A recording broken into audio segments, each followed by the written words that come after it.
খুনি হাসিনা পালিয়ে যাওয়ার 1 বছর অতিবাহিত হয়েছে, কিন্তু আজকে সেই রকম একটা আনন্দঘন মুহূর্তে আজকে আমাদের এখানে প্রতিবাদ মুখর অবস্থান আসতে হয়েছে।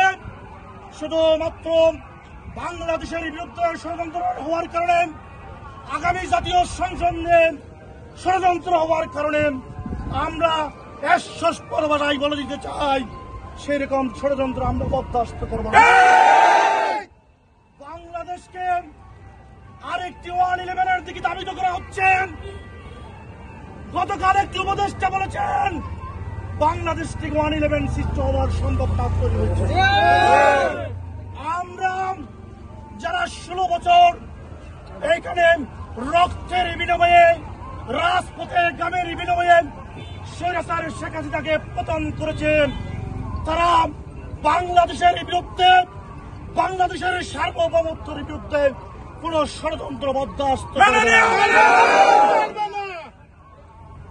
ছাত্র জনতা, উপস্থিত ভাই বন্ধুরা, আপনাদেরকে বলছি, আগামী দিনে যেখানে বাংলাদেশের বিরুদ্ধে ষড়যন্ত্র দেখবেন, সেখানে আমরা সমাবেত হয়ে ওই প্রতিরোধ গড়ে তুলবে।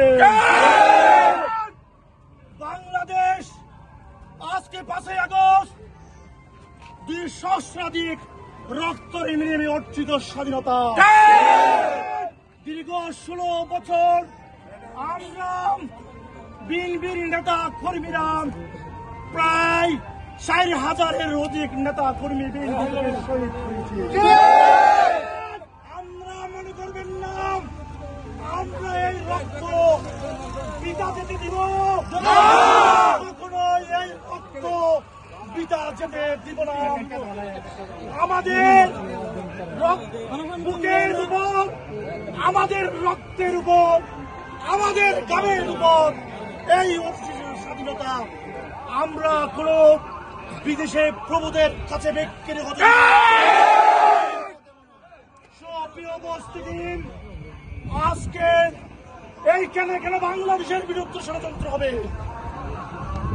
সারা 1,47,000 বর্গ কিলোমিটারের বাংলাদেশের ভূখণ্ডে যেখানে বাংলাদেশের বিরুদ্ধে ষড়যন্ত্র হবে, সেখানে বিপ্লবী ছাত্র জনতা তার প্রতিরোধ করে তুলবে।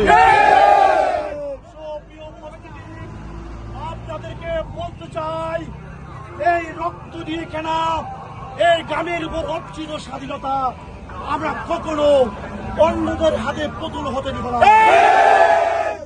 সুস্পষ্টভাবে ষড়যন্ত্রকারীদেরকে জানিয়ে দিতে চাই, আপনারা বাংলাদেশের দক্ষিণ প্রান্তে এসে বিলাসবহুল হোটেলে বাংলাদেশের বিরুদ্ধে ষড়যন্ত্র করবেন, বাংলাদেশের আগামী জাতীয় সংসদ ইলেকশন বানচাল করে দেওয়ার ষড়যন্ত্র করবেন, সেটা এই বিপ্লবী জনতা মেনে নিবে না।